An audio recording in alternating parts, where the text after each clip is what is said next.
Tarun admit tau ra. Itu ki Bosco dan iPad gisi kenara. Kim Deborah Suyao ra and like when Lloyd admit tau kra zik ti. Jimmy gisi ma connection problem lai bro ko. Ma se presentation tau kada bne. Jimmy do da fine to da. Hi, asidal lai re ai na kaino lobby kare. I can hear, sir. I can hear. Okay, you can hear me. Okay, okay, very good, Jimmy. Ini OJP sartosu yau re, lah, Manilai. Dan plus. Okay. Number didung critical number yau re koi. For scholarship guidance, you know what we are doing today, this academic intellectual group that we have, it actually helps us to exercise our mind and brain. So the papers that we write, the papers we present, they will all become part of our engagement towards those things. So you can clear scholarships. You can also, it helps you for, appointing, what we call for applying for the assistant professors and other things, at the academic level, or you want to jump into administrative. There are many people who jump also to the administration, PhD. You know, today IAS, UPS and all that. So many people who've completed their PhD are doing that. So I was surprised some of our people who have just completed their BA and they are they are going for UPSC. It's not worth now. The competition is too high. Competition is too high. You know, that is the status in which we are. So the competition is high. You have to. So minimum level master has to be completed, proper master with a proper subject. And then over that you prepare your UPSC or MPSC, whatever administrative line. So administrative line is very different from academic line, but academic is actually very important for us. We will discuss some of these things. Yes. We will discuss. Shall we begin? I think we'll begin. So we'll go like this. I will request Bosco Kharam Jaiche to introduce the program. Let's make it very informal. What is important is we get idea from each other. And I think most of the time we will be speaking, communicating in English. We can speak in Manipuri also. Yes, sir. But what is important is the idea communication has to be there. Suppose somebody speaks other language, he has to somehow make an effort to help us to understand everybody. Okay, that's important. So with this, I will request Bosco Jaiche Kharam. We are from similar village there. So he will introduce the program. After that, I will begin with the basic concept note, because today is the first day of this meeting. I'm going to do a little bit of thinking on the concept note or the key note, so that it helps us to understand our perspective, so that we can sit down together and think and talk and discuss and all that on that line. Okay, so with that point in mind, I'll be giving a keynote, actually slightly conceptual, but this keynote, I will also write and send it on the WhatsApp, and I want everybody to read through this. It will help you to think. It's a methodological approach. Okay, it will help you. So with this short word, I will request Bosco to tell us the program, and fortunately and unfortunately, we miss our madam, Nai Soning. Dr. Naisoning is got a duty today, so he couldn't come. Nevertheless, he's always with us. We'll ask her to present a paper next time on Yes. women and our tribe and livelihood and this kind of thing. So she would be a person who would focus from the lens of women. Naisoning will have a very great contribution to this group. So with this, Bosco, I request you to share the program details today. The mic is over to you, Bosco. Thank you so much, sir. And it is really a wonderful opportunity for me. And first of all, I would like to thank the Almighty God for bringing us together and to share, to put our thoughts together. And I also show my respect to Uja Alex, who is always um, like a fatherly figure and more than a teacher to us. So thank you so much. And with this, I would like to highlight the program that we have today. Actually, we have put it in this way: REM Intellectual Collective Webinar. That is the. Uh, I can hear my own voice. Somebody is, I Yes, think. yes. Actually, for the convenience of the group, all of us can switch off mute our video and also unmute ourselves, the speaker, so that when we want to speak, we can unmute and then speak. When somebody is speaking, we can close ourselves so that the communication is clear. That's how Zoom functions actually.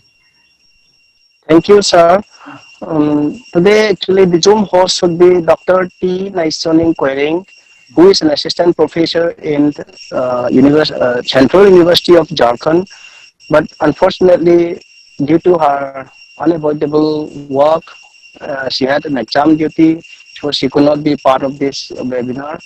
But nevertheless, we are thankful to her for the great initiative that she took in bringing this program and making it happen. And then today's chairperson is Dr. Alex Akub, Associate Professor, Tata Institute of Social Sciences. He will be chairing, and then he will be also giving the concept and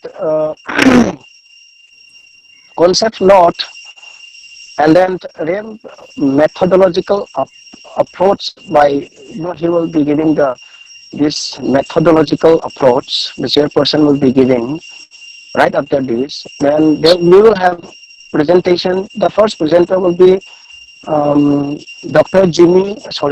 Livon Jimmy Combe. So he will be giving a conceptual clarification or conceptual framework of logoization of REM particle space. And Dr. Alex Akub will be giving a very, very much needed lecture on practical guide on scientific or academic writing. So this is what we all have been waiting. We'll be grateful to hear this. Then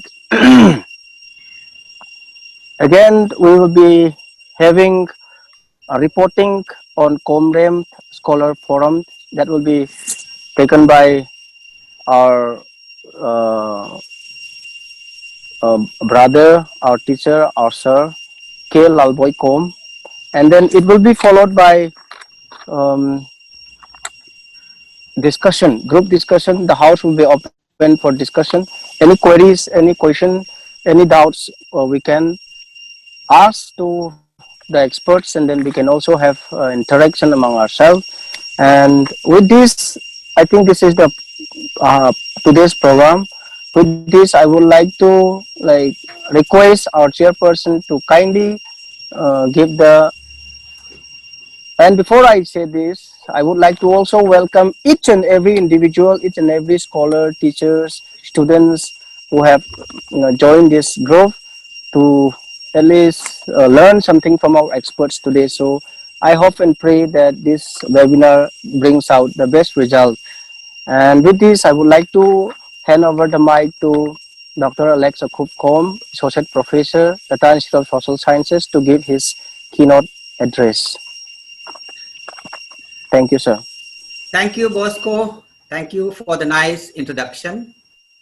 And as person, you are very energetic, a lot of thinking, a lot of abilities of leadering, and we really need you. We want to be with this group for always, to be able to lead this group, and also to be able to give your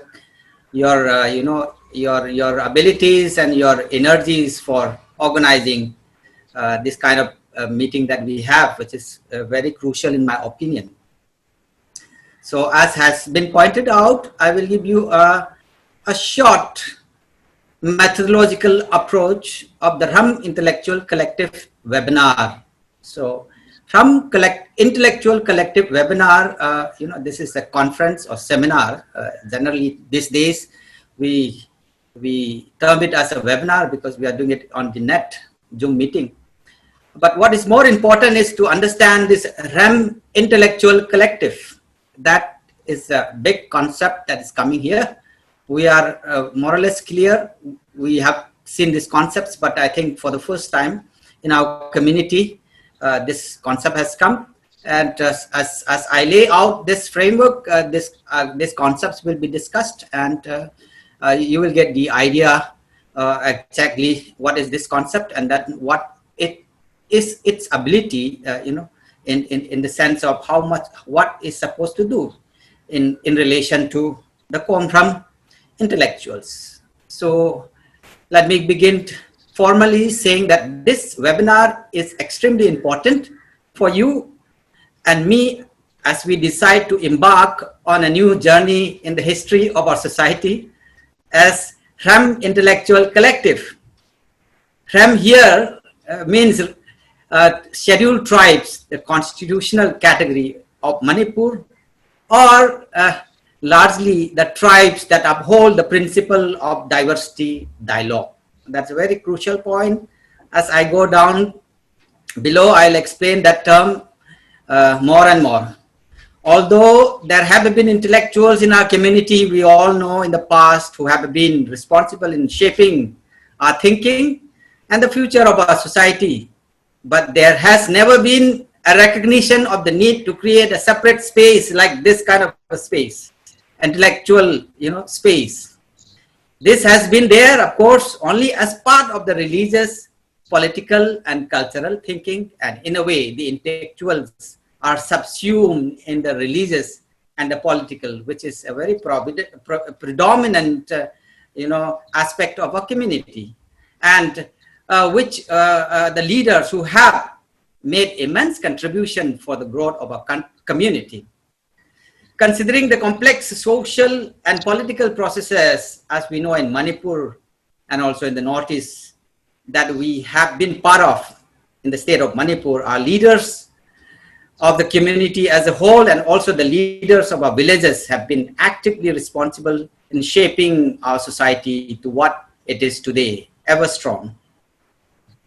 Our narrative, the Khurpui narrative, actually I usually want to sing this song, but today since it is on the Zoom, I think we're not able to sing, but otherwise if it was on in a seminar in a hall, we would have loved to sing this song, Kan Hong Suk E Khurpuyakan in Kom language. That is our narrative, and all of us here in this REM collective are connected to that Khurpui narrative, the narrative which is the lifeline of our culture, the lifeline of our people.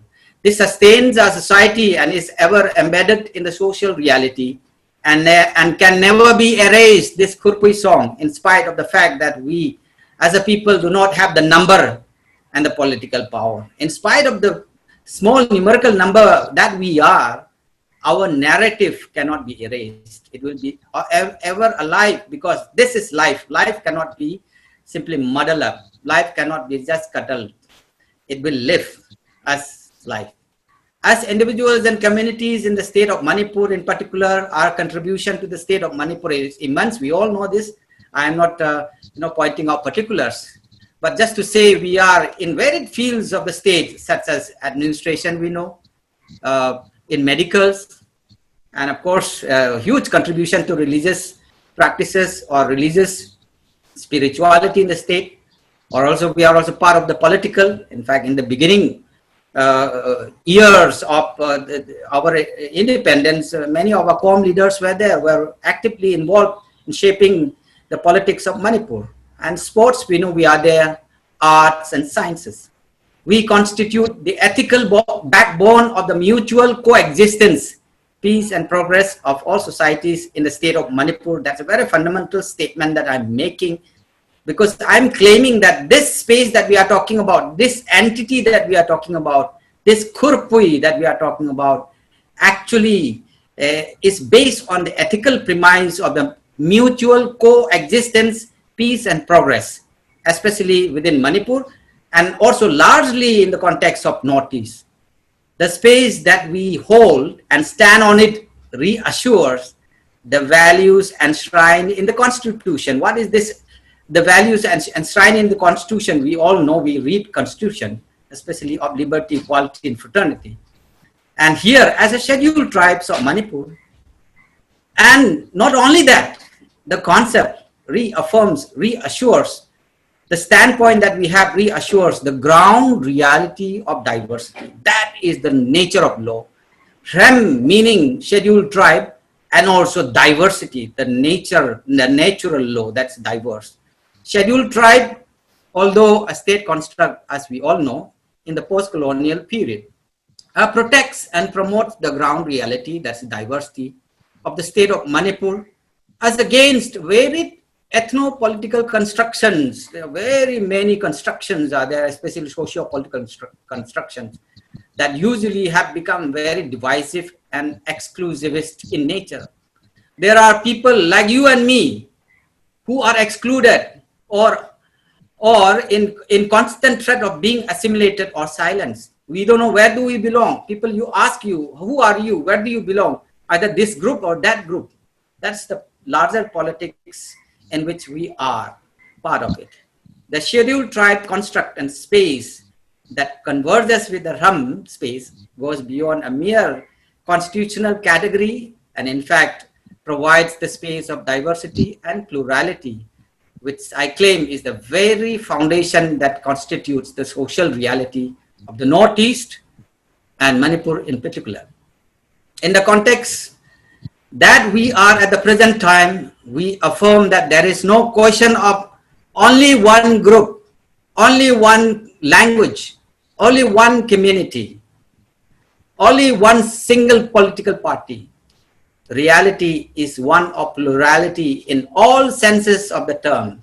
This space that we hold, therefore, makes it imperative that the state construct of the people of Manipur, or the various ethno-political constructs within the state, which I'm not mentioning here in particular, cannot go against the law of nature, that's the diversity.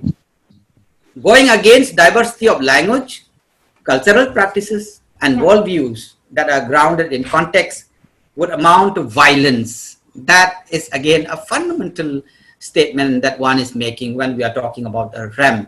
We are against violence. Violence especially of the nature, the ecology, the diversity of the nature. As we progress and learn through history, there is a growing need to build a platform for the intellectual collective within our community that would become the thinking backbone of our social change and transformation. A think tank, you may call it, which in this forum is tentatively named the REM Intellectual Collective. So I'm defining what is the REM Intellectual Collective as the first initiative, the think tank of the REM community, a name that goes beyond any nomenclature. In fact, I have removed the word COM REM because COM is a particular concept. So one has moved towards the more generic term, more inclusive term. So I prefer to use the REM only. So anyone can, I mean, you can put the prefix or suffix based on your particular aspects. So not to learn from history and engage academically with the social transformation in the present context. would be fatal to our well-being. That we have to know as young people. We cannot blame our leaders. We cannot blame our leaders that they have not given us things properly. We cannot blame our leaders that fighting among themselves. We need to think. We need to begin to think and think for ourselves and produce ideas, become a think tank that will become the backbone of the social change and the society that we want, the Com, Ram, or the Rem, or the Karam, all the tribes that we want within that. The Rem Intellectual Collective is a forum, in a sense, a platform, or you can call it a space, which needs no registration. We don't need to register. This is one thing that I want to make it very clear. It is a living part of our community. It is there with us. And we don't need any authority, any institution, either government or non-government to recognize us. It is there. So the platform is part of an organic initiative to reclaim our thinking, the very foundation that upholds our existence and the survival. This intellectual collective aims to strengthen the thinking. Here, in a bigger word, usually is referred to as epistemology and the narrative that sustains a society. It is part of the epistemological foundation that constitutes our society, and in a manner creates a space for us to live as a cultural group, as a distinct group, founded on the land, ecology, and the history of the state and region within the framework of the Constitution. Mind you, the framework of the Constitution is very crucial part of it, which I will take you, I will discuss further on this aspect of the constitutional framework. As people, we are a repository of knowledge, and our community survives and sustains itself through production and reproduction of knowledge. The knowledge that comes from our culture, our worldview, ideas and practices. In simple terms, our ability to speak, think and say what we would like, wear and eat without the fear of being dominated or shunted makes us an epistemological community. I claim that we are an epistemological community, a community that has a mouth, a community that has a voice, a community that can think, and that is the space that we are talking about. The REM Intellectual Collective Initiative is therefore a reassurance of this epistemological community that we, in a whole, including all the tribal communities in the north, tribal communities as epistemological communities, we respect their culture, their voice. So the REM Intellectual reassures that. And in all its engagement, in fact, in the absence of a think tank like what we have, just now we initiated the REM Intellectual Collective, the rational and intellectual element in our society.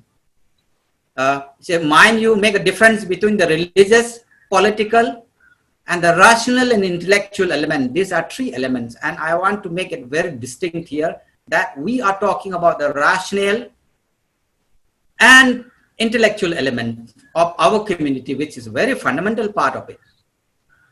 And without this, we will not be able to stand strong against any assimilationist politics, and we would become more vulnerable to ethnic politics. You know about the ethnic politics of various ideologies that come there. Ethnic politics is generally divisive in that sense, absolutist in that sense. Especially the ethnopolitics that divides and excludes, that we are all aware of, even if I don't come into particulars. We are what we are because we have our own knowledge. Yes, we can speak our language, our tongues. We have our voice. And more importantly, we have our space. We occupy an epistemological location, with particular to Manipur and also in general in Northeast and also in India. Therefore, realize the importance of this forum and engage with it. And I wanted to emphasize that all those members who would like to join this group should come with one purpose, nothing else, nothing more. That is building our thinking and knowledge, engaging on knowledge. All those who want to learn things, want to engage on ideas and not on politics or religion, we would invite you to come here. And for a fruitful engagement in this kind of a platform, we should come with an open mind to learn. If you come with, a mindset, then you have not come to learn. You need to come with an open mind to think newly, to engage anew, afresh. That is the approach. Once we come into this platform, we should leave aside our petty personal politics. I know I am reported of many politics that's going around, village politics, tribe politics. The minute we come into this group, I want you to leave aside those personal politics. Our particular religious or village or personal agendas. Our only agenda in this forum is in pursuit of ideas, in pursuit of knowledge, indicating that the answer to our society lies only to knowledge. And in fact, I want to indicate here one of the famous philosophers that you and me have read, a very common Greek philosopher, Socrates, who for the first time in 600 BC, means before Common Era, before Christ, for the first time, he was a person who stated that the answer to your suffering, the answer to the fights, the problems that exist in Athens and Sparta in Greece lies in knowledge. And mind you, he did not say other than that. Only knowledge. He didn't say religion or he didn't say anything else. He said only knowledge is the answer. I want you to keep that thing in your mind. That is a rational, intellectual element that we are focusing. The forum stands on mutual relationship shaped by principles of listening and sharing. These principles are very, very crucial for you, for me, and for all of us as academicians. These are the principles that will produce a thinking. The forum stands on mutual relationship, the principles of listening and having conversations.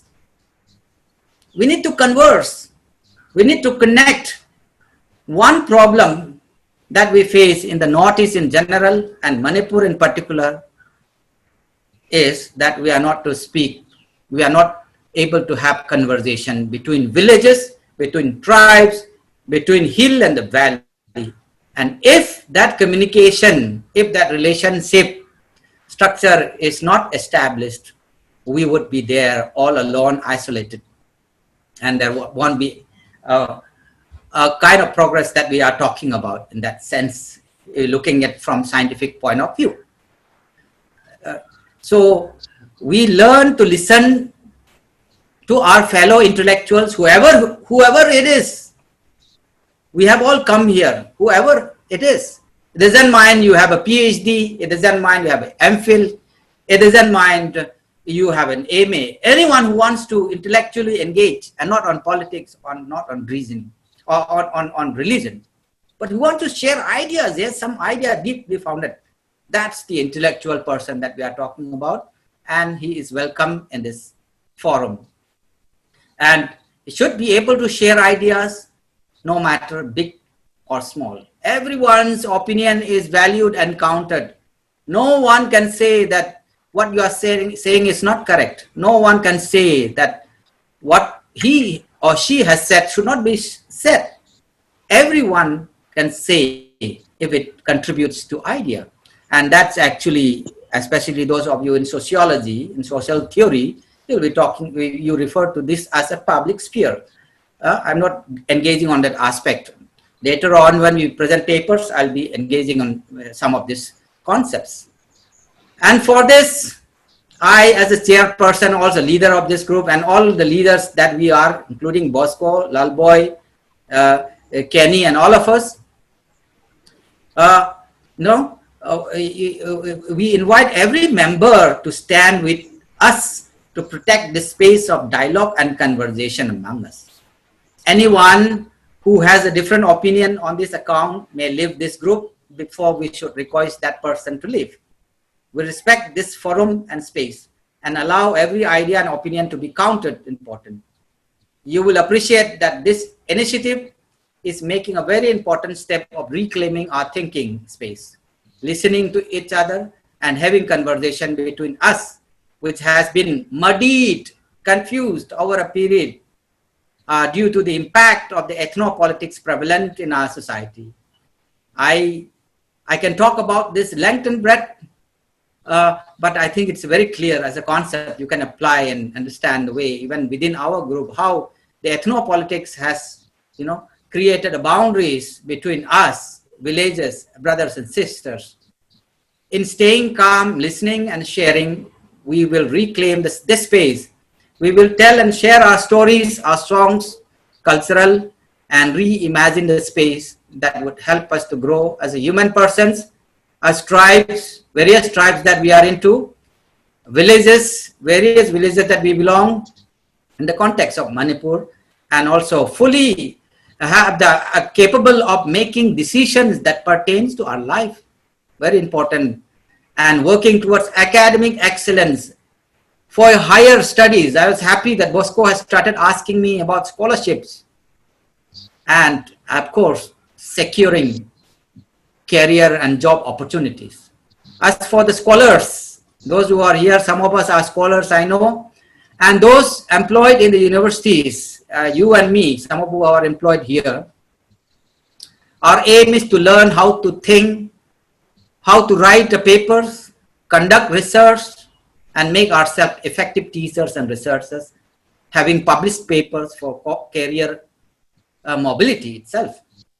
And the group in particular will strive to take the message of education to all individuals in our communities across villages. Our maxim is accessible education for all of us. We will conduct seminars, conferences, workshops, and also do educational campaigns and career counseling camps across our villages whenever time permits us. The collective eventually also would involve in research, documentation, and publication on subjects of our culture, politics, and history, and all other subjects that are important to our existence as a REM intellectual collective.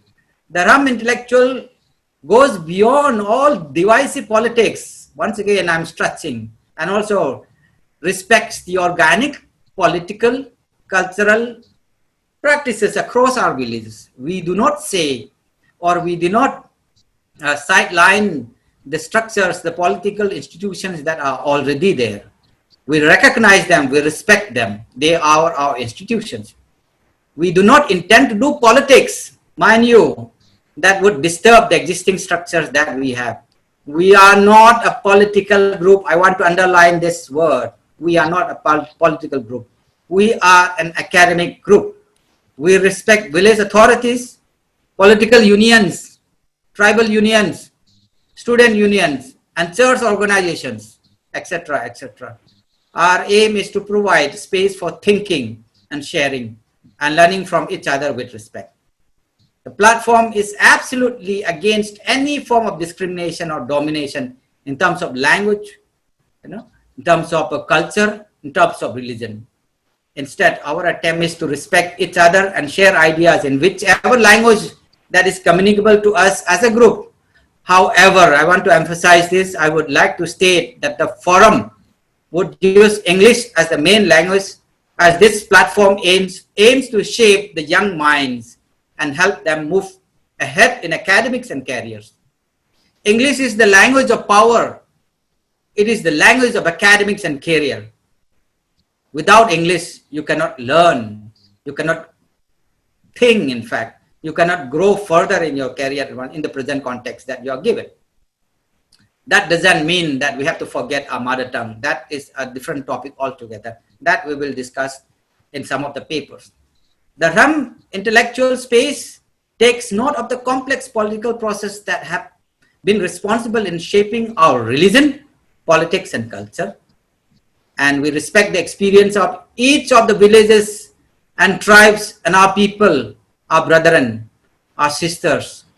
We know that we have been subject to varied social and political constructions, cultural and historical experiences, as indicated in our Khurpui narrative. Actually, if we engage with the idea of a Khurpui narrative, if we uncover the historicity of the Khurpui narrative, you know how much our people have suffered and what type of suffering that they have gone through. In particular, since the coming of the British, we have come under the purview of the ethnic politics of the hills and the valleys, we all know, in spite of the protection that also it gave us. In fact, since 1990s, we all know the Kuki-Naga binary opposition political discourses in Manipur and in the Northeast has had a deep impact on our community. And we know, each one of us, when I say this, even the state processes at times have gone towards doing away with the REM space in the attempt towards ethnic reorganization without including the REM communities. So somewhere down the line, especially looking at our home or the REM experiences, you get a sense that there has been some kind of exclusion in the political processes, political discourses that has emerged in the present context. And that is very vital to define the ethical aspect of those ideologies. The ideological framework of clubbing of all people in Manipur only as Meitei, Kukis or tribes, no one else, in many ways have, taken on diversity aspect. When reality is diverse, where there are multiple tribes and cultures and linguistics, you cannot group everyone only as Meitei, Kukis, or Nagas. That could be a larger ethno-political constructions, but the ground reality is that there is a multiplicity. Our REM space indicates the social reality of diversity. We hold on to this. The idea of REM is actually a diversity. Our narrative indicates the reality is plural. We are Koms, Koireng, Aimol, Karam, Chiru, and Purum, etc., etc. Mind you, not closed. It is constructivist in nature. I'll explain about this. What is this constructivism? What is positivism? In the later methodological debates and paper presentations. There is no hierarchy within us. Diversity is the soul of a social. We are defined by mutual coexistence, a reality that is based on diversity and not on uniformity of diversity. Now, talking about diversity, it's important to understand how this concept has been defined. How this concept has been defined by various scholars, and one of the main scholars who has been working on this concept is, I think some of you who are coming from sociology or anthropology will know it, Levine Donald. Levine is a very well-known book. In his book, he defines what is dialogue. We understand dialogue to consist of meaningful interaction and an exchange between people, often of different social, cultural, political, religious, or professional groups who come together through various kinds of conversations or activities with a view to increased understanding. The main point focus is understanding. Understanding is the answer to your problem. That's what Socrates also had said. If understanding, including all your sicknesses and your problems, especially the mental health problems, understanding is the first level of the cure. The mission of the dialogical narrative is to display connections. So the mission of dialogical or diversity dialogue that we have discussed, in fact, since 2018, the first meeting of the REM scholars, we talked about the diversity and dialogue. It basically, how do you establish connection between us? How do you establish conversation between us? Do we have a space where we can come together and sit and talk? Coom, Koering, Simon, etc., etc. Do we have that? Today we have to all go towards our churches. We have to go towards to our villages. Those are, leading you towards a particular. Do we have a common? And I claim that the intellectual collective is a forum that works towards the connection or finding a space where we come together, we can sit and share and talk, and there life begins.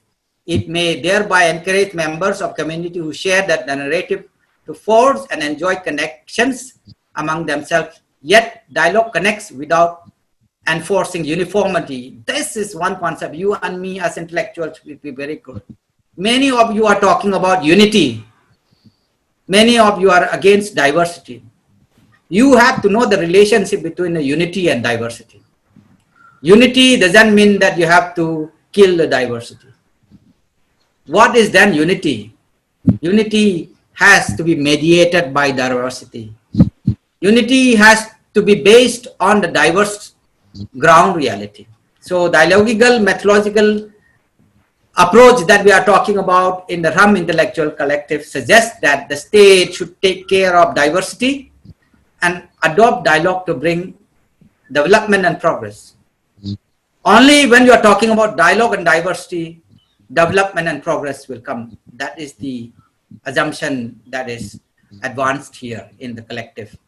The process should be carried out with a perspective from within, from people themselves, a perspective that recognizes diversity, contexts, villages, narratives, and theories, the cultures.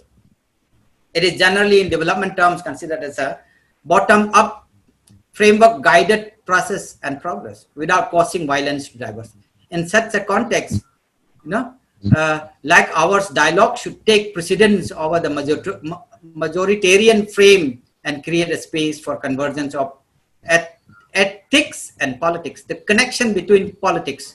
You can play politics, but how ethical are you? Can you play a politics that will cause violence? Can you play a politics that will exclude? Can you play a politics that will cause human right violation? That is the question that the REM will engage on. It should orient state structures to protect and nurture coexistence, social harmony, peace, and development. And in fact, I have identified 6 principles of this diversity dialogue that we need to keep in mind. Whenever you talk about diversity dialogue or the REM political space, there are 6 principles, according to me, that are very crucial to keep in mind. The first one is ability to occupy a point of view, meaning everyone in this space can say what they want and no one stops them. They are free. They are not frightened of somebody telling them to shut up. You have a voice. In the subaltern studies, we talk about, can the subaltern speak? Can the REM speak? Can the Kharam speak in a group? Can a Coom speak? Or he cannot speak because he's afraid that someone would tell him to shut up. I know there are a lot of implications on this. Principle number 2 is diversity of reality, as I have explained. The reality here meaning that the context in which we live, there are multiple cultures, multiple languages, multiple clans, and we cannot say that we all belong to one single, or we cannot smash it, all diversity into one group. Third principle, mutual coexistence of cultural identities. So you and me, different culture, we should be able to exist in a different, in that kind of mutual coexistence.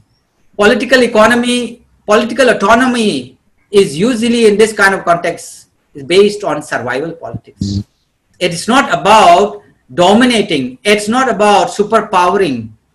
It's not about imposing your ideas. It's about survival politics. The identity politics, political economy that we are talking about is ethical in nature. It is about survival. Can someone survive like you and me survive? If you play a politics that asks for give me some survival, you are playing that politics of a survival.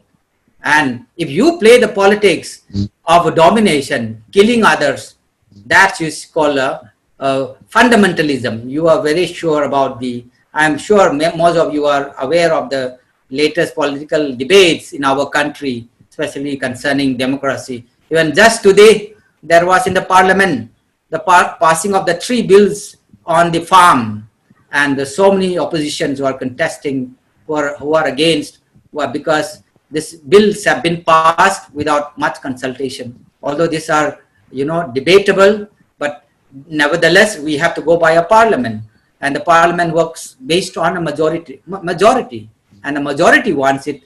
Therefore, it will be implemented. And in fact, the Prime Minister has given assurance that he will take care of the farmers and the questions that they have raised, especially the question of MSP. So you see those politics. When we are talking about identity politics, we are talking about some, survival. So politics is basically connected with ethics. You cannot play a politics devoid of ethics. That is the approach, the principle that comes from diversity dialogue. And the 5th principle is that, of course, social relationship, conversation, talking to each other is the fundamental structure of all human beings, including tribes, villages, and clans. And the 6th principle that I have identified is that there should be rationality in all of this. Reasoning, not only religion and other politics or superstitious. Reason has to come inside, and that reason, of course, has to be again tempered by consensus. It doesn't mean that I, as an individual, as a teacher, I know and we have to all follow. We have to debate, we have to talk and come to consensus, where actually we are talking of welfare for everyone and not for welfare for the single. Especially when you talk about the methodological approaches in the Western philosophy, you will be talking about methodological individualism in that sense. We are not talking about methodological individualism. It's not for, our method is not for an individual, it is our collective. There is consensus there. There's a welfare for group is there. So finally, let me end. It is important to reiterate the REM political or methodological approach will lay emphasis on critical writing of historical narrative pertaining to the unveiling of epistemologies from within. A new methodological path started out in the writing of a history within the South Asian context itself. As a tribe, you cannot only particular yourself in Manipur. Actually, we come within the larger context of Southeast Asian context. And within that South Asian context, our approach is that of a methodological approach that suggests the acceptance of historical narratives or is based on diversity dialogue. That is the theoretical contribution that we make to the larger knowledge body in our area. It is an endeavor to clearly articulate the methodological procedures that recognizes tribal epistemologies, their locations, their knowledges, which can in the long run become a premise of theorizing and providing deeper insights into the tribal realities. In fact, that is the place that I will be talking about later on. Some of you, those who are interested, will be talking about theorizing. How do you theorize? What does it mean by theorizing? And when we say theorizing, is it objective or subjective? Can the Combs theorize? Can the Kharams theorize? Can the Aimol theorize? Yes, they can. That's the approach of the REM intellectual collective.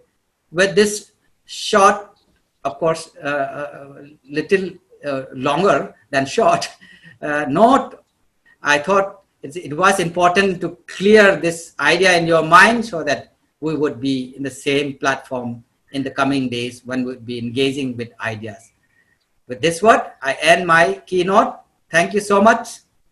And I would request Bosco to invite the next person to take over the mic. Uh, Thank you so much for the well delivered concept note and the basic principle of like coming together and having this group. And sir, as sir has rightly mentioned that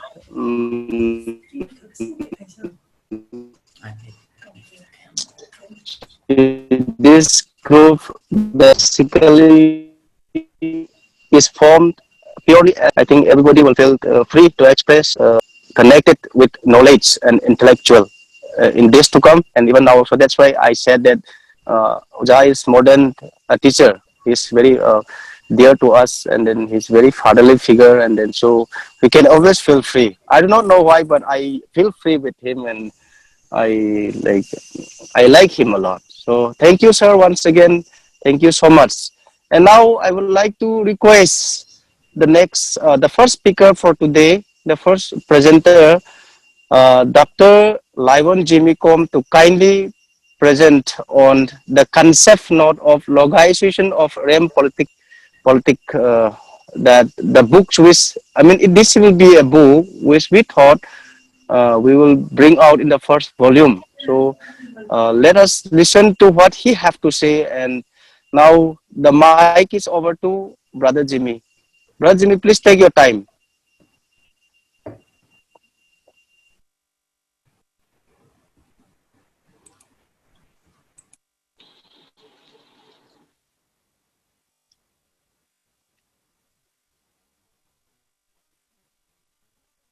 Okay, so Brother Bosco, am I audible? Yes, yes, Jimmy, you are audible. You are audible. We can hear you. Okay, Go ahead. Yes.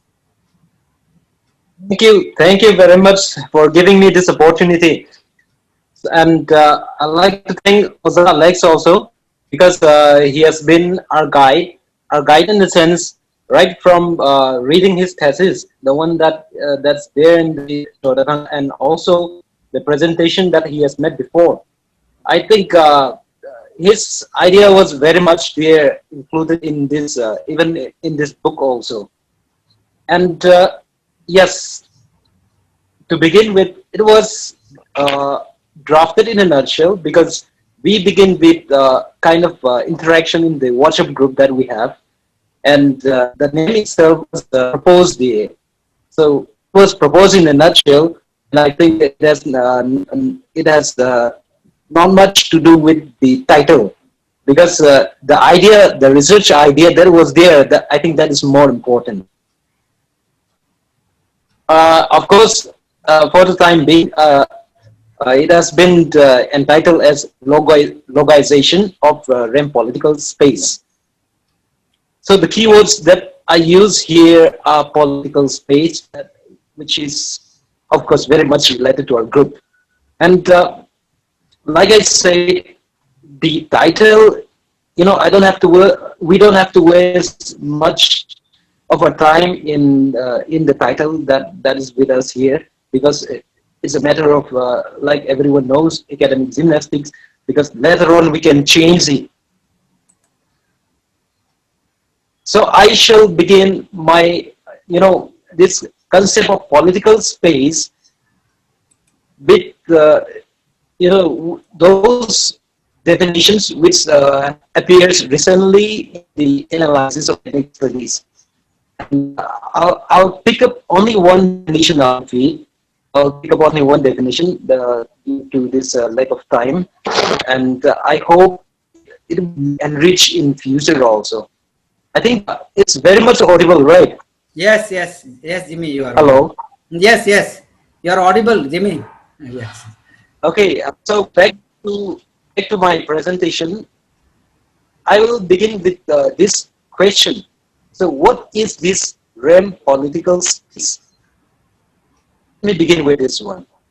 So, the definition of ethnic spaces employed in the study focus on spaces where members of the group make identity claims, they draw the boundaries, resist the dominant culture, jockey for power and position, and encourage, transform, reproduce, and celebrate certain identities.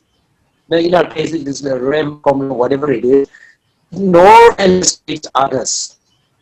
So I derived the definition from Kaya Ilhan, uh, from geographical review.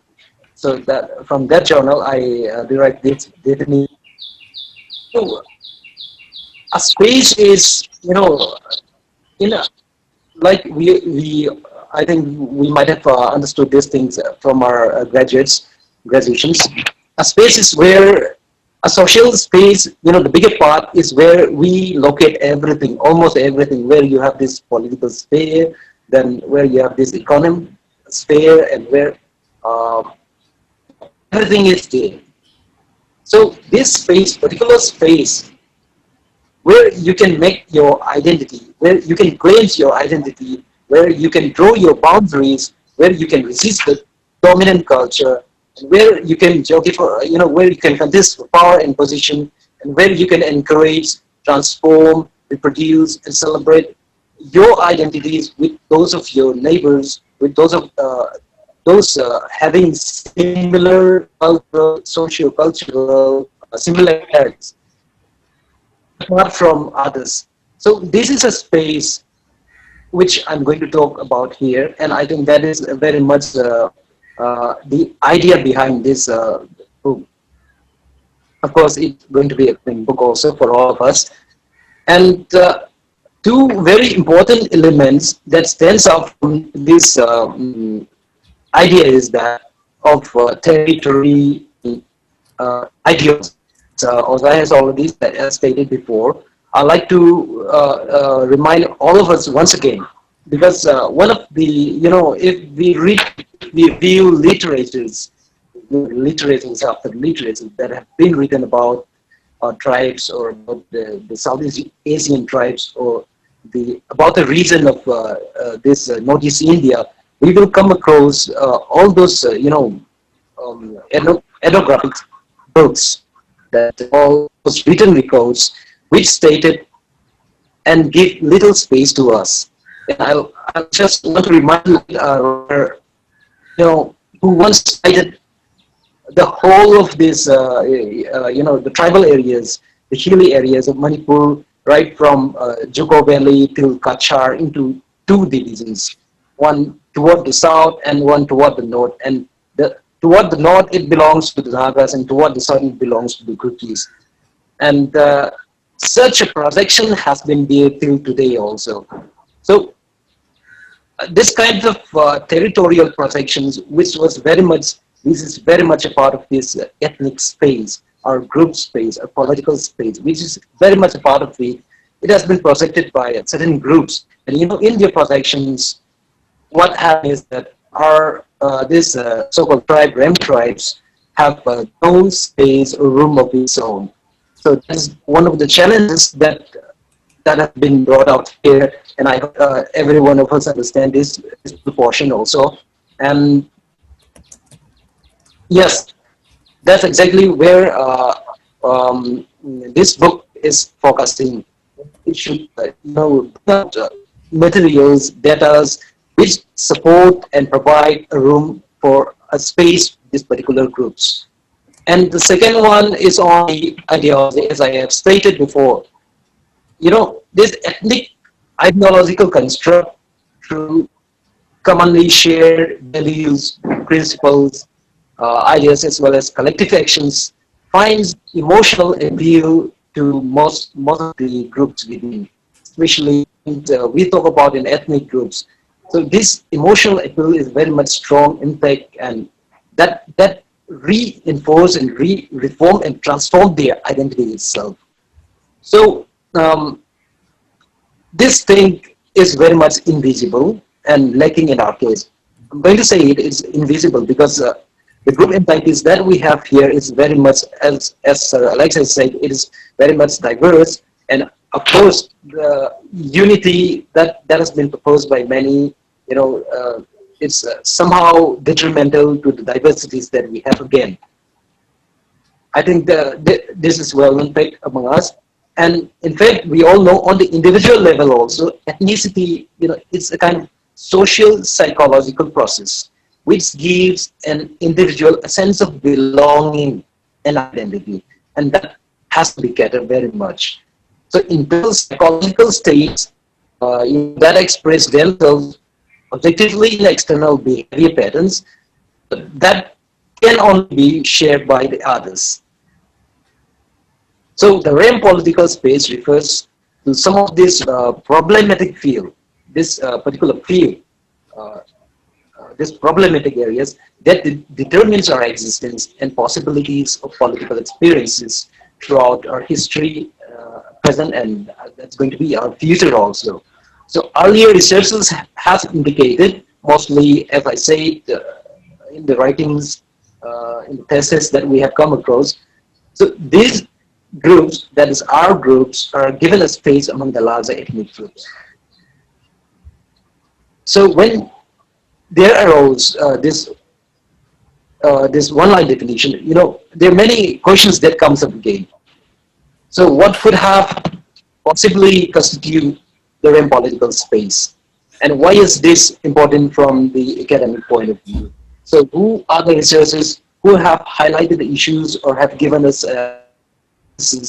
or researchers who have already done there on variables that has been involved there, and even those variables, how they have operationalized, defined, etc., etc. So these are the few questions that drives me to just bring out this idea. I think that's for our discussion also.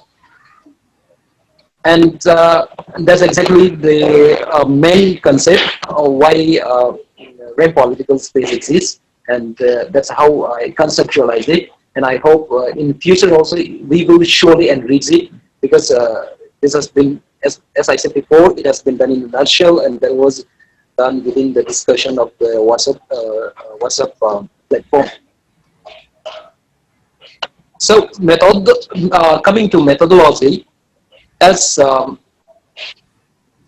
I mentioned before, the research idea envisaged here calls for an interdisciplinary approach.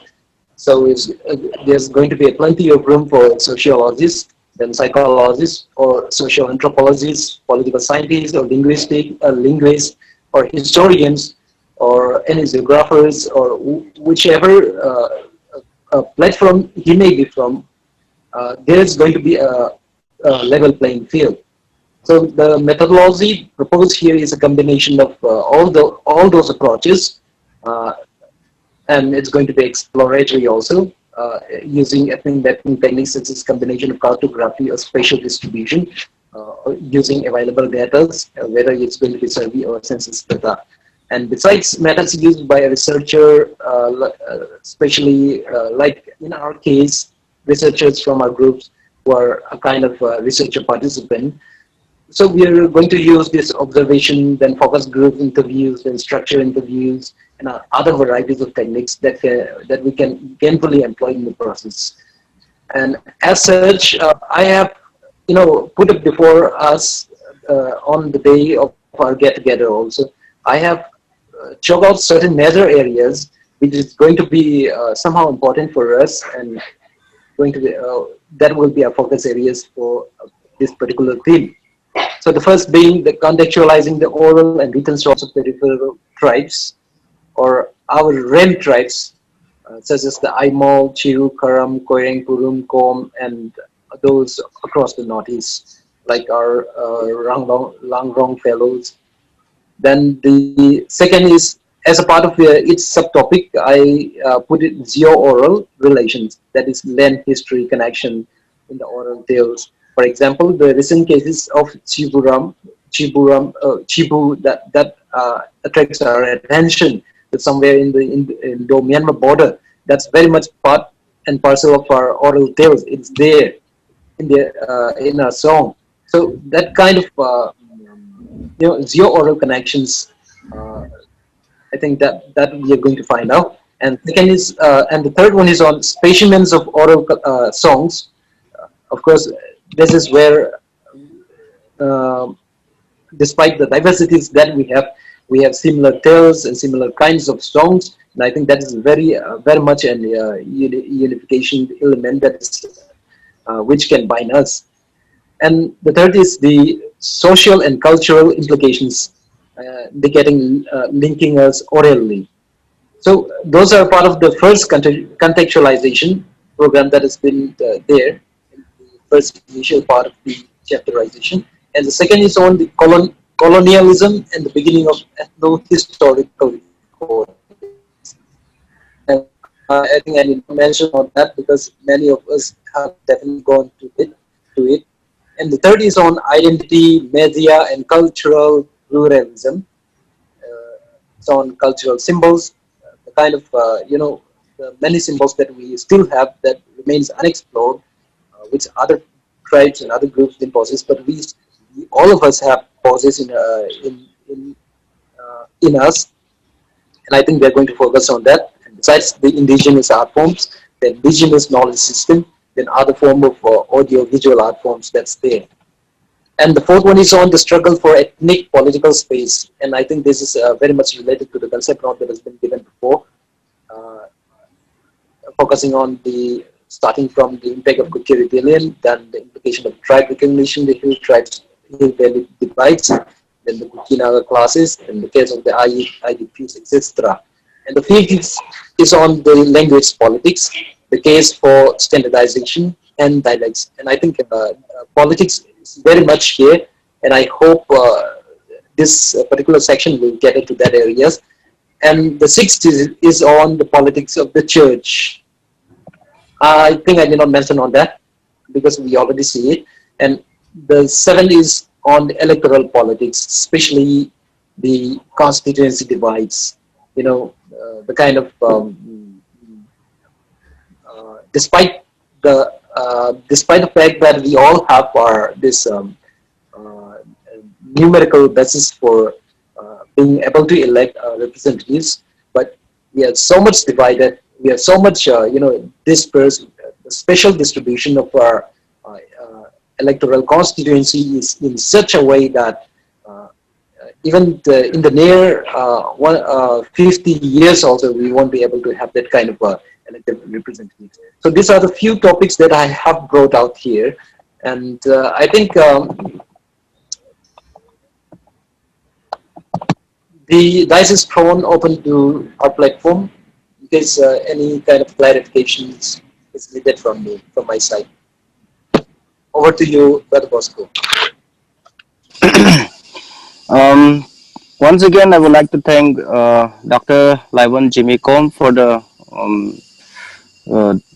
skeleton, I should say, presentation of the book on localization of REM political that, and as he have said, there are a lot of things to learn from this book, and uh, all together we put together our mind, we put together our knowledge, and try to bring out this book in near future. That was what we discussed last time also. And thank you so much for maintaining time, and thank you so much for your presentation, Brother Jimmy. Thank you so much. Now, uh, proceeding, we would like to, I mean, I would like to request um, We can, Dr. we can, The chairperson, yes, the yes. chairperson, Okay. Dr. Alexa Kukom, the most awaited talk, I should say, No, first for me. correct. Before that, So, if there is any, question you want to clarify with Jim, if we put that at the end part, sir, put it at that part. Huh? Okay, okay. yeah, Okay. yeah, we note it down, and then Okay, okay. to have the flow, I'm saying. Very good, very good. So all those who So, have questions, you can actually post it there also. Suppose if yeah, you have, yeah, chat and also on the, in the chat, there is a chat item there. You just post it. Don't worry. mm, Any question, even if some question, yes, yes, anything. Don't worry about. This is as we said, it's a very academic forum, and we allow everybody to express themselves. So you should go ahead and asking questions, and also say may your comments. Okay. So after now, actually, what I do is I'm going to take you to a very technical type of a paper, because of course it's connected. Yes, it's connected with what Jimmy has already said. Jimmy has already identified broad the book project itself, and uh, just to begin with a short comment on him, on his discussion, not on the comment in itself, but immediately what to do next, especially 2-3 of you who are there in Manipur. Once you have identified your themes here, it is there. We know we'll debate on that theme as it comes. Keep it for the timing. But I want you to, if you can at least identify people who can write on certain topics on this. So if unless we approach them directly, nobody will write. Writing is a very, very hard work. It requires a lot of thinking and people having time. So if you can identify, even in our own dialects, we can write in dialects and we can, you can translate into English. But on the themes and subjects that is identified, if the group can slowly, so that it becomes materialized, that is, it remains as a concept note only. So how do you take forward this concept note would be, we need to identify people and ask them to write. And once people are able to write and comes up in a chapter, then editing and other discussion and and conferences, seminar, presentations. Through that, we will try to upgrade those, and then finally we'll be thinking of putting them in the chapters. So that is my immediate reaction. But anyway, since Bosco has invited me to talk about this is now coming to a scientific, very technical term. I'm sharing one file here. Can you see this? Yes, sir, we can see. Okay, this is very important because I don't want to, it's not simply I'm talking about ideas, but I'm giving you a very practical guide of writing a paper. So writing a paper also, it's similar to what we are talking about chapters in a book. So now Jimmy has identified various themes across those 5-6 chapters, various themes. So each of this chapter has to be written in a very scientific manner. So this guide, practical guide that I'm giving you, will try to follow this, and for editing purposes, of course I'm there. For any presentations that we are going to have in our intellectual collective forum in the coming days, I want papers to be written in this format, so that we all get into start writing. So even if it is one simple concept note, 10-12 pages of concept note, so we should have a concept note in our hand or some write-up in our hand, and then come and present. So Bosco, for the next, to begin with, we should invite papers or persons who would like to present in our next seminar. So accordingly, we can fix the seminar in the coming days. So yes, sir. Yes. Okay. So for all these papers, they will follow this format that I'm giving. So all the papers, scientific papers. Why do we call it scientific papers? There are various types of writings are there, as you would know. There are poems you can write. You can poetry you can write. You can write literatures of different kind. But when we are talking about novels and other things, but when we are talking about scientific paper, here we are talking about academic, research based. These are papers that has come based on evidence on the ground. So for that, it has a very specific format, and this is the format that generally is followed across the globe. If you are thinking of publishing your papers or making your presentations in a global seminars or national seminars, this is the format that you have to follow. So the first part of your article will have a title, of course. Now the title is a very fundamental, as you see here, title is a very fundamental statement that you are making. The title indicates everything. So what is the title? There comes your theme. What is your question there? So the title represents that. It should be generally short. You can use punctuations. I'll give you examples later on, but just we run through this, and I will send you examples in your WhatsApp group also. How to do this. and write. The title is so crucial, and in fact, people today, whenever the publishers, when they look at your paper, they first read your title. So if their title fits your aim and objective, they will select it, otherwise it will be dumped. So generally today, what is also important is that since we are talking about a very local specific issues, local specific data, if you send it for publication, they will ask for something little bit global at the larger level. How does the particular informs the general or the universal, or the connection between the universal and the particular in the way how you conceptualize your papers. So that will be viewed very clearly. So around 6 words, you can have subtitle. That is the first thing that you will have to do. And once you have written your title, you have to write an abstract. And these abstracts are usually 150 to 30 words. And some of them are asking for a shorter version actually. Like we have in India, you have EPW, Economic and Political Weekly. They ask for around 250 words. So depending on the journals, the word limit also differs. Now, if you are publishing in social science journals or political science, sociological bulletin, those who are of you coming from sociology, or from anthropological bulletin, those of you coming from anthropology or political science, so you will have to check very clearly what they are telling you. But generally, this is the abstract. I mean, the number of words that's required, 250 to 300 words. Now, what is the purpose? So the summary, the abstract is the summary of the paper that you are going to write. It has to be simple past tense. And the abstract has to write in a way what you have done it. In a past tense, simple past tense. Don't use big words, big concepts. The concept has to be so clear to the reader, because you have to think of the reader, that is the third person. You are writing something, through your writing, you are trying to communicate something.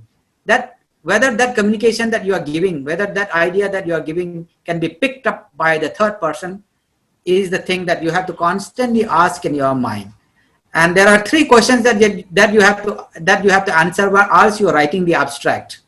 Now the abstract also can be part of the first introduction part of your chapter papers. If your paper is a chapter in a book, it will have an introduction. So that introduction part actually is the abstract. So of course, if it is a standalone paper, then the abstract is a standalone in that sense.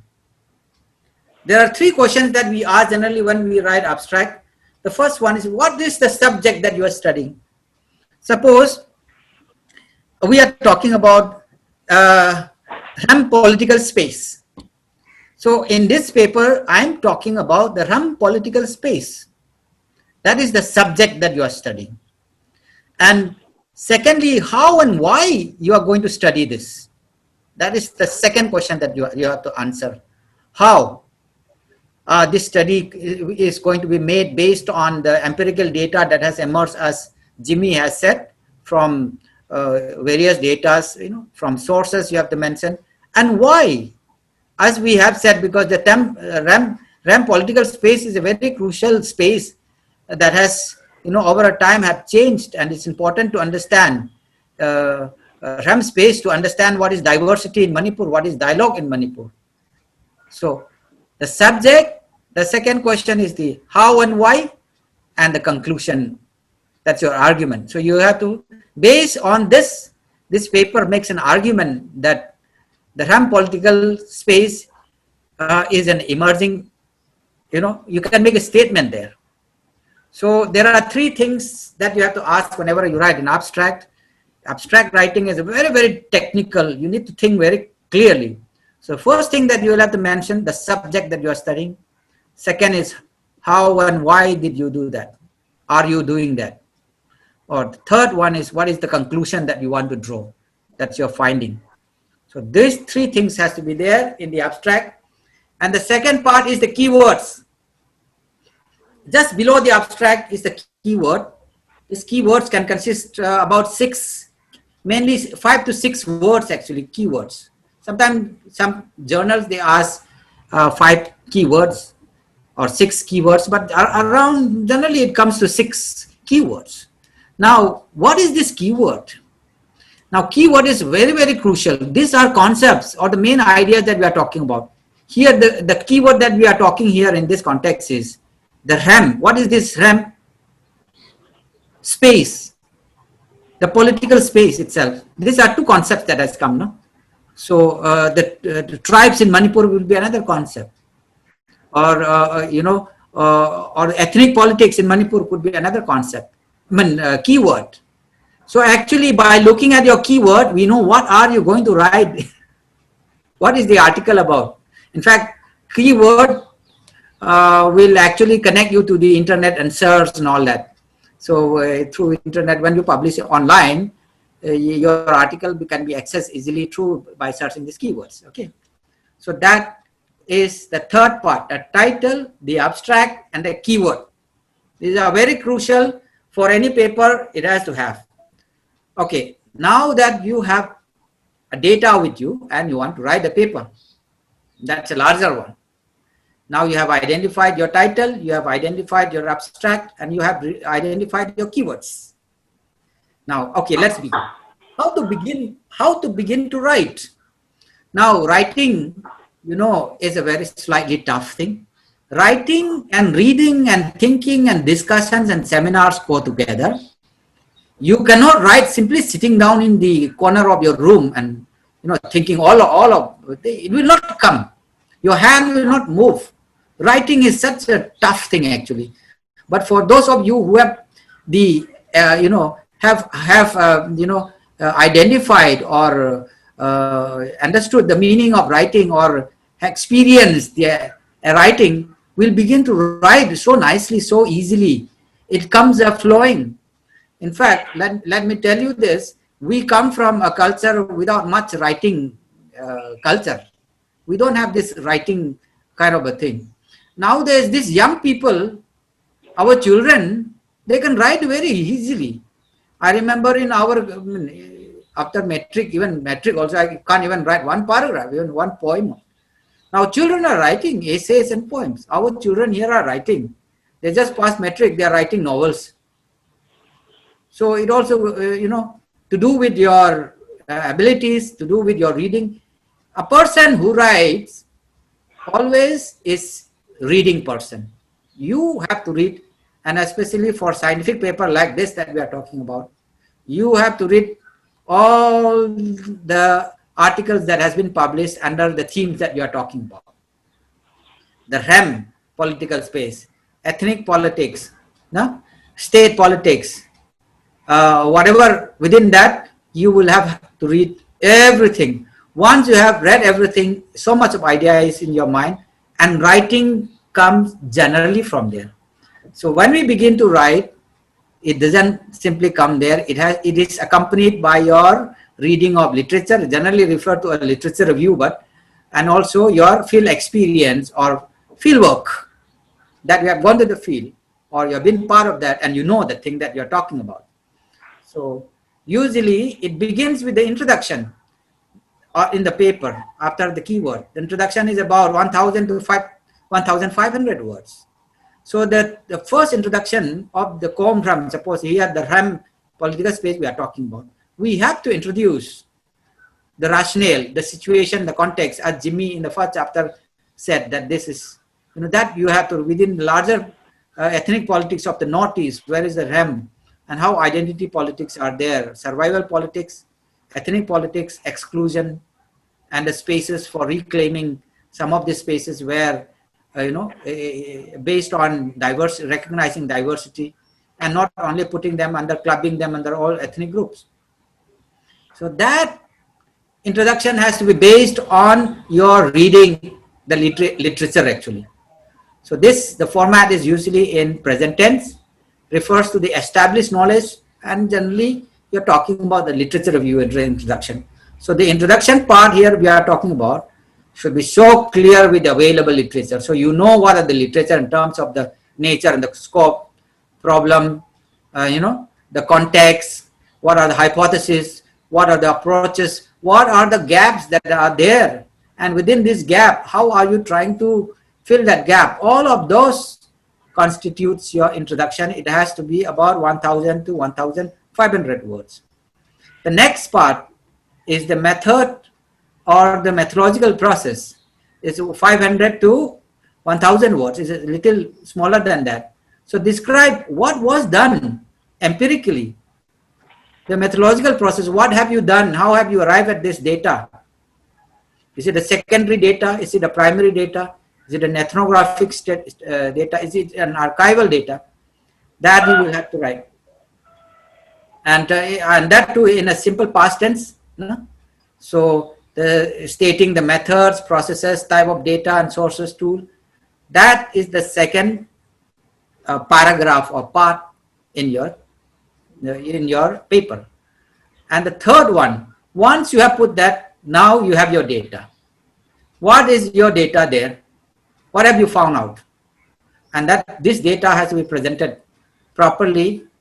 It could be thematically, it could be in a case format, or it could be in a narrative or content analysis, but organized logically, thematically. It's very important to organize the findings in a logical manner. There should be a connecting line between all the themes that you're talking about. Okay, so the what and where and the logic, thematic categorization, the codings, descriptions, comparisons, observations and calculations.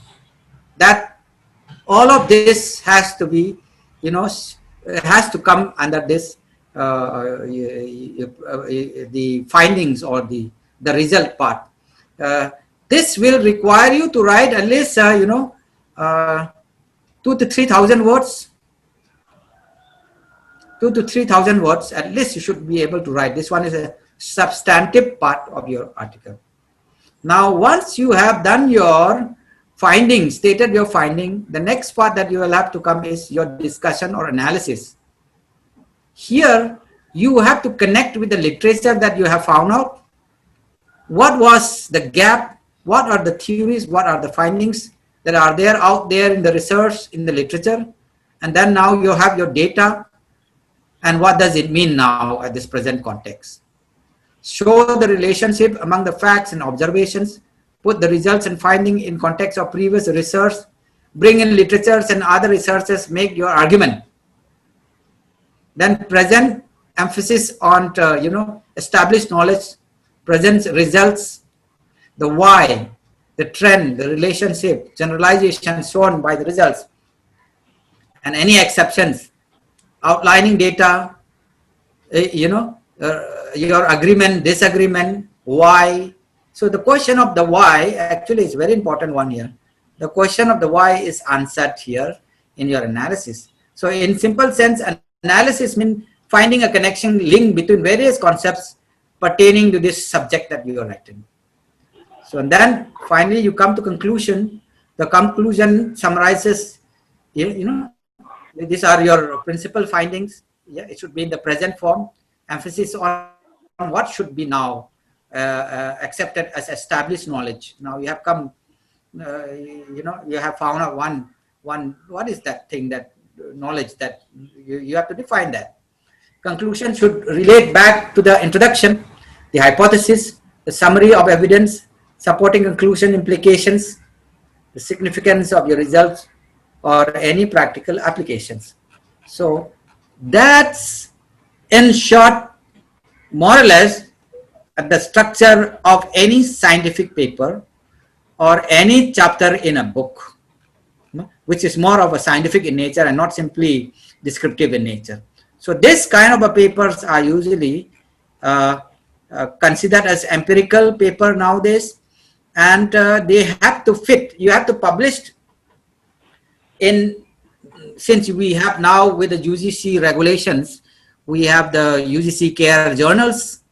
Number one, that's the first kind of journal. There are various journals which are recognized by UGC, and in fact, our journal, Tribal Intellectual Collective journals that we have from our institute here, from our center here. Earlier days, it was recognized under UGC, but now they have not recognized. We have to apply it. So any journals who are having journals, who are having these publications of journals, they have to apply to UGC, and once they accept it, and they are put on the UGC care list. So all the teachers today, especially those of you who are teaching in the colleges, you don't publish in a care journal, you will not get promotion. That is the way how this API works. So publication, publishing papers are very crucial. And in fact, even for entry level assistant professor, many people have published so many things when they come here. And some of this, whenever job, the job field is so competitive that you need to have all these things in you. You have to start writing. You cannot sit down quietly. You have to think of some writing. In fact, I'm surprised many of us are coming from here. We don't write much. There are people who are coming from Africa, from LSE and other places. They come to Manipur and they write about us. We don't have the writing, habit, writing skill. Thank you. So that is the big gap. We need to write, and writing, you need to decide. You have to be proactive. You say, I'm going to write today. Every day I'm going to write one paragraph. And not only that, I'm going to search for journals that will publish. So now we have the forum with us from Intellectual Collective. I will demand everybody in this group, especially those who are working or those who are researchers, scholars, PhD students, the scholars, the PhD students, and those who are employed as faculty members, they have to present papers. This is a mandate for this forum, and we will learn from them, and also they will learn and they will finalize their paper from here. And of course, we are here as a person who have been experienced. We will guide you to where you can publish either in UGC care journals, or what they call it, those journals which has Scopus or Web of Science. Those are all international journals. Like there are a number of journals under SAGE. SAGE is a very major international publications. They have many journals which come under a Scopus and Web of Science. If you published in any SAGE journals which has category of Scopus or Web of Science, your paper will be accepted by UGC, or your paper will be accepted as a paper for you promotions or for applying for a job in a college or in a university. That is the mandate. So you have a UGC care journals, or then secondly you have the journals which comes under Scopus or Web of Science. And thirdly, there are also other journals which are recognized by Government of India, some certain government institutions like ICSSR, or sometime in National Education, NEPA. They have certain journals which are recognized as important journals for policy research and policy related publications. These are accepted by UGC.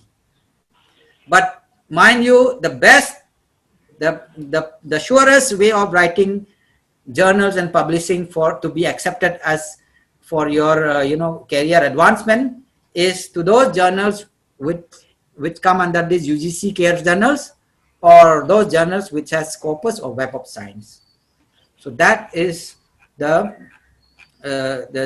first thing that you will have to remember. And secondly, I will be discussing with you by and by on this referencing style. I'll show you one here. One more referencing style. Usually there are various ways of doing references to an article, and this referencing is so crucial. The fact that you say that this is a scientific paper, you need to have a reference. Without a reference, you cannot write a scientific paper. A scientific paper is based on certain referencing styles. So some of these referencing styles, I'll just share with you. The best one is, or not the best one, but those which are more or less followed is this. I will be posting this PDF file to the group. You just check it. Okay, I want you to follow this. I've given you here a table which has 3 types of referencing styles. One is a Harvard referencing style. Second one is APA referencing style. This APA referencing style is very much followed, and I want our group to follow this one. And IJSW referencing style is very specific to my institute, because I come from social work. This is called Indian Journal of Social Work. This also has got a Scopus category. So you need to follow this.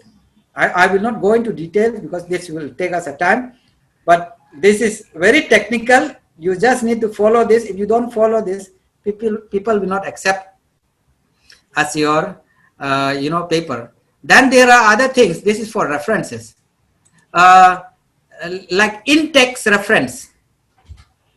Okay, if you are doing a citation, if you have cited one particular aspect, then you will have to mention the page number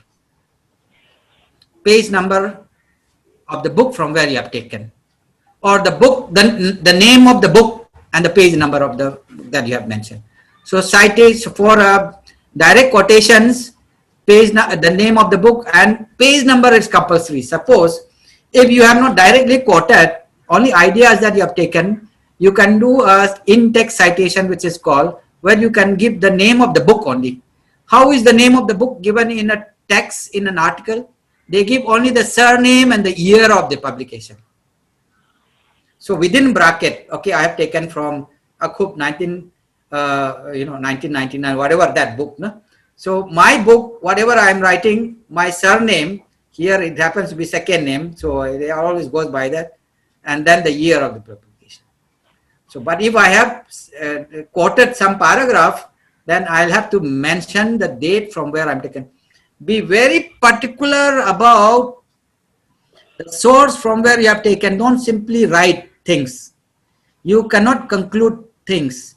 You, as scientific paper, you have to bring the data, and you have to show from where data that you have taken. Why you are saying this? I'm saying this based on this book. What is that book? From which book, which number, which page number, you'll have to cite that. That kind of a very rigorous thinking is required in writing a scientific paper. Otherwise, you will not, your paper will not be accepted as a scientific paper. It can be accepted as any essay and other things. But for a scientific paper, you need to follow this system. But mind you, don't be afraid of this rigorous type of a training or rigorous laws and regulations that we have in writing papers. Once you start doing it, it becomes part of you. You will enjoy it. And then, of course, the forum is here to help each other. I will help you in all the technical scientific lines. I mean, generally when we have time, we will go through. So that is there. But at the end of the day, the emphasis is that you and me have to write. We don't simply come and speak in a public forum. Academicians has to prepare himself well. It's not like you speak in your emotions. So that I want to claim here. So whoever wants to present here, I want at least something to be written, and that note can be circulated. As we have done, my note that I have written, I'll circulate it to you, so that people can read. Next time when they come, they will know more about it. Okay, I think I will stop here, Bosco, because it's slightly technical. This will come as we engage with conferences and editing by and by. Okay, thank you so much, Bosco. Over to you. Thank you so much, sir, for the presentation that sir has made so systematically about the scientific writing. And as sir have rightly mentioned, then everyone has to present. I mean, everyone has to present paper based on this. So even to me, writing is still very, very frightening. So, but at the same time, I would like to thank wonderful presentation. Thank you so much for the input, sir. And as sir have rightly mentioned, I think we should encourage each other in writing. So writing, when it comes to academic, writing is the most important thing that we should do. So let us continue to encourage and as Uja is always there to guide us whenever we have doubt, whenever we have any clarification. We should be ready to. Uja is always a student, and as a learner, as a secretary, Uja can help us, and that's how we can improve in our writing. So once again, I would like to thank Uja for the systematic presentation that you have made, and I think we will need to learn a lot in details about writings. So thank you, sir. And now um, I would like to request one of the most handsome theologian that I have seen. uh, Koige Oja, who is also the dean of this Grace Bible Academy in Chorsanpur. Very dynamic, young and dynamic. Last time I told him that how do you do? You become more and more young and more handsome. You know? So, but so now he will be presenting on the report of last meeting that we have had, and if there is anything that we can.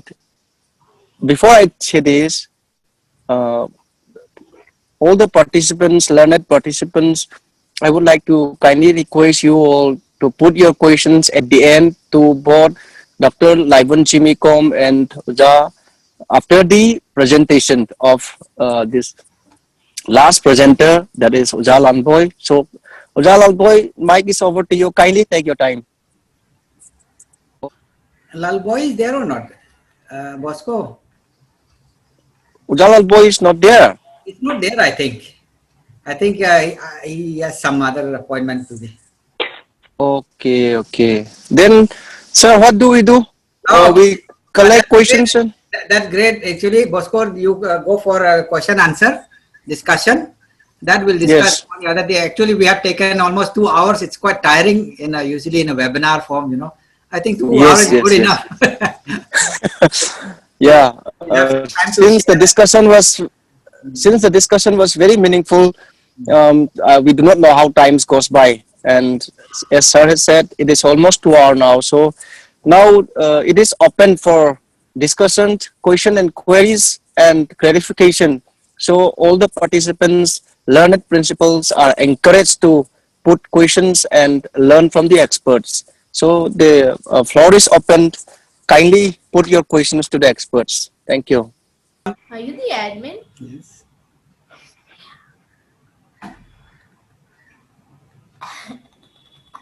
Anyway, first day no one is asking. At least some can say whether they understood, they like it. Even if they don't ask question also. Deborah, come on, tell us something. What was it meaningful to you? Otherwise, let us put in this way, sir. Participants are encouraged to share, about the meeting. How is Yes. about the experience in this meeting that they had. So kindly feel free, Yeah. kindly speak up, so that You can make this is how comment. we get. You can make a comment or you can ask question. Yes, yes, yes. Yes.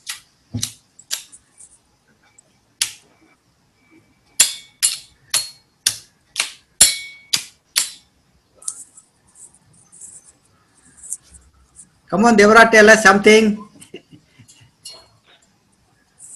Who is the other? So finally, Madam has come again. Uh, anyway, this is the way it will take some time for us, to get acclimatized with this kind of a culture. But it is important. We need to start this. Even here among students, sometimes when we ask them raise questions, they will not ask. So that is there. So thank you so much for everyone. We have kicked off this academic intellectual exercise in this group, and it's going to happen more and more, and we will make this group confident, strong, and in fact, we are all for it. And in fact, in the coming days, I'm thinking of conducting a philosophy of methodology class. Yes, sir. Just 1 hour philosophy of methodology class, and there will be one paper presentation. Whoever wants to present, so we can have 2 items in a week. Mm-hmm. Hours is a good enough time. Otherwise, we get boring talking. Yes, yes, yes. Not talking. Hello. Yes, yes, yes. Deborah wants to say something. Okay. Yes, please, please. You let her in. This particular device is not, the sound is not working. If she wants to change, Okay. you let him in. Okay. Papa, you let him in. Okay, okay. Yeah, I'm doing You let her in. Baby, go ahead. Baby, go ahead. Yeah, I think Yes, baby, go ahead. yes, please. Wait. Kindly wait. I would like to say something. See, kindly mute all the mic except for Deborah. No, others. Otherwise, it's echoing.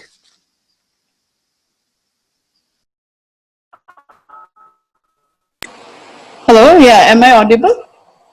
Yes, there is. Yeah. Okay. Thank you so much for having for the session today. Although I'm not a academician in that sense, You are. I'm I'm just doing my LLB. For all those who don't know me, I've not even done my master's yet. But my sister, she's Kezia Seto. She is pursuing education and she would like to do PhD. We both thought it was a very interesting session altogether, especially for her since she's on her way to writing papers and all of those things. Correct. And I was very pleased to know that there was such a forum like this in our community. When Ani Kim had added me in the WhatsApp group, because I have been having this kind of an identity crisis in the sense since I study in Delhi University, and it's such a huge platform over there, and I have friends from a lot of different backgrounds and different tribes, and all of those things. And I was also exposed to a lot of other communities, especially during my school, where I was the only tribal girl tribal student in my whole batch. So because I come from all of those places, and when I went to Delhi University, and I have I know a lot of people, it's very petty to say this, but some people from our own community would say that you guys are not very as involved as your parents are in the community, and you don't really have friends like that. But it's not that we don't want to, but it's because of the situations and the environment. Correct. And so now when we come to a point, for me now, when I'm about to do my master's, when I come to understand all of these scenarios, I come to think, okay, where do we stand? And especially when because I go to church in Delhi, and I know almost everybody who studies in the university. I knew absolutely nobody who was in JNU. There's JNU. There is all these other big universities in and around Delhi. I knew nobody who was into academics, and I was actually very disappointed, or very sad to know that nobody is pursuing the academics, or in terms. So I know some people who are into science academics, but not into the history of the comrades, or where do we stand in the political ground, or where do you stand socially. And especially because I have a lot of friends from the Naga and Kuki community who talk big talks about themselves, and I know for a fact that Kom people, we are very small. Yes. But then again, just because we're small doesn't mean we don't have an identity again. Yes. So I was thinking, of course, we have spiritual leaders who are focused on the spiritual growth of the community, but we have our officers and all of these other people who contribute by helping the society. But then an intellectual, like Uncle Alex said before, what is that? Idea banks, the very source from where our development funds from, like the intellectual perspective of it. Yes. So I was very interested in this, and I really questioned it. I really questioned it with my parents, with my auntie and uncle, and everybody around me who I could grab.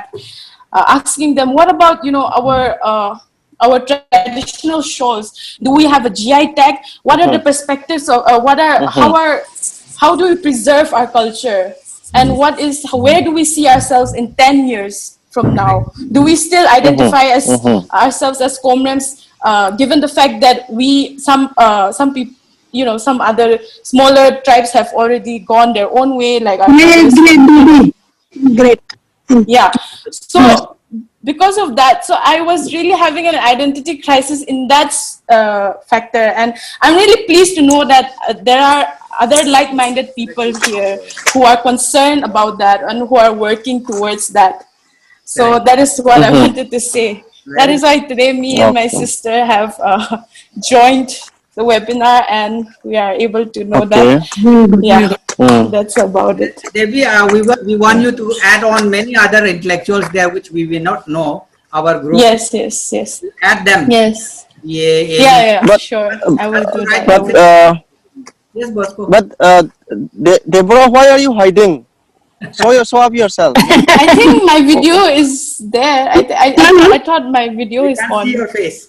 Yeah, we You can't cannot? see your face. Okay. Oh, I think. Oh, We are using two other devices, so I think that is where and how. Yeah. yeah, it is. It is indeed encouraging to learn and that you are so interested in this, and we would like to see like you and me, all of us. I'm Yeah. saying to myself as well. Yeah. So Of course. even me for this I am coming to the jungle. So since I don't get network Yeah. nearby my place, that's why I'm holding this stick, and then I'm like chasing the mosquitoes just to attain this. I am traveling around 1 kilometer. Correct. So, True. so we should have that enthusiasticness to carry forward. Correct. And then there are people to guide us, there are people to teach us. The only thing is that are we ready to accept it? Are we ready to learn? Am I Exactly. ready? This is a question that we need to ask ourselves. And with this, I think Uja Alex would like to say something. So Uja, please say.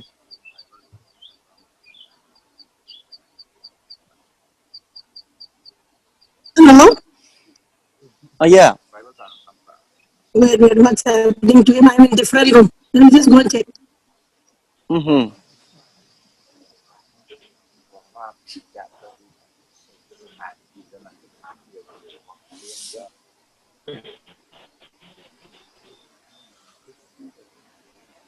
At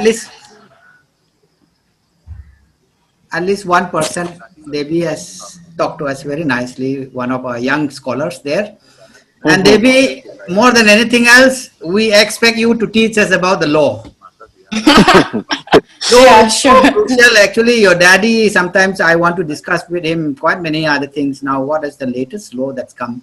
Today, just Parliament has passed a law. Correct. We need to, I want you to present papers, even if not papers, some of the concerns that you have on certain laws. Like we have six schedule, no? So many laws are there. What have you studied, and what are your concerns that are related? What do we need to know? And in the next presentations, I want you to send some concept note, no? For you. Right. You are in the third year. Yeah, I just gave my finals this year, online exams. And the results are not out yet, so yeah, let's see. Hopefully. Nevertheless, those things, it doesn't matter. Don't worry. Yeah. But one thing that I recognized, which you have pointed out, which is very important, is see, one thing that has happened in our society, especially this REM societies, most of us are, because we are small, so our empowerment lies in getting employment. Okay. Right. You go for state employment. So only when you get employment, you can. Otherwise, you don't know where you are. So employment is so crucial. So because of that, we have gone for administrative studies. So everyone is trying for UPSC, MPSC, like that. They are trying to muck up informations and other things. True. In that process, what a critical missing thing that is seen in our community is this academic scholars. Now, the thing as you have identified, if you don't have a scholar, you have only administrators. A lot of difference. Yeah. Scholars are one, they are the thinking backbone. If you don't have an idea in your mind, you will feel always inferior. You know that? Now, Exactly. the way how I'm looking at, actually our RAM, small tribes are the one, they are the founding figures, foundations of ethics. Do you know this meaning? The ethics of politics. They actually hold the Yes. true principles of politics. In that way, we are never less than anyone else. We are actually the upholders of ethics. They uphold our existence, which is so Yes. important.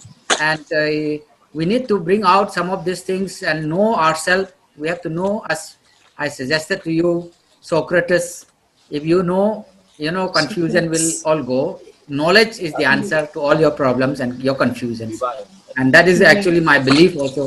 How much from the time I struggle as a little boy going here and there to, Don Bosco schools and now, and the kind of confidence that I have in myself, it all comes from the knowledge that I have engaged with. So I am very much thankful to the education. Education for us is a power. Without education, we Exactly. are nowhere. So I want you to be with this group, contribute your ideas, you will learn a lot. And of course, the focus is slightly towards a scholar, MA, PhD. And I want 2, 3 of you to go for higher studies abroad. Yeah. Why are people, Okay. Bosco was asking me, I was very happy. Why are people are not applying for overseas scholarship today? Most of them have gone to Delhi and they are studying in those kind of, coaching classes. They are paying so much of money in the coaching classes and learning information, a few things here and there. But why no one is applying for foreign universities? No one is applying for, in fact, the teachings in the universities and colleges. All are aiming for, in fact, some of my own younger ones who have just finished BA, they're spending time in the coaching classes. Horrible it is, horrible. At this level, at this time when people are with so much of knowledge is there, people are so smart, so expert in terms of philosophy, in terms of skill, and we are at that level. We are nowhere, we can't compete. We need to know this. So actually this Scholars Forum is not simply about Scholar Forum, but actually it's a motivation. We will try to motivate everyone who comes here. We will show the way. The scholars will show the way where to go academically. So that you take it. And in the process, of course, ethnic politics is ethnic politics. We are part of it. There is no bad or good. And that's our life. We have to accept it. And we'll have to move on without much getting confused. And in fact, for me, I hold on to the category, constitutional category. Now, you are a lawyer. Do you know the meaning of scheduled tribe? Why Baba Sahib Ambedkar put a scheduled tribe? Do you know this? Yeah. What is the reason why we have been also considered as a scheduled tribe? Now you can give reservation to scheduled caste. Caste is very different from tribe. Why did he call scheduled tribe? What is the strength that we have in that category? Some of we need to read very closely because in Northeast, most of the time we are influenced by this ethnic politics. In my opinion, of course, ethnic politics has a history, but more and more I'm beginning to be skeptic. I don't believe in that politics. For me, you and me have to be in the state, go international, get a job, become intelligent, sharp, and get rooted there.